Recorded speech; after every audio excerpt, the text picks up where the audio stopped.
Maayong aga mga besh, mga bay. Ari naman ay chicken curry uli ako. Pero damo gid ni kay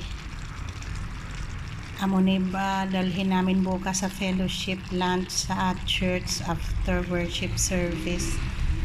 Ito talaga yung prayer ko noon pa kahit nung OFW pa ako. Kako pag umuwi ako, kailangan yung buong linggo ko alay ko sa Panginoon, magluluto ako para sa fellowship.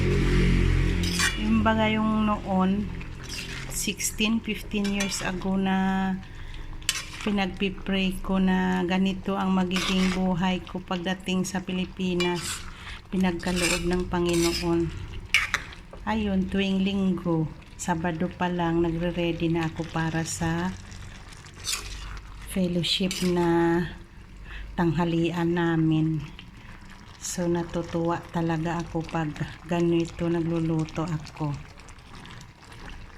Already na mga besh, mga bay, bukas unahin ang Panginoon linggo para ang pagpapala niya ay siksik at liglig. Amo lang na, bye bye.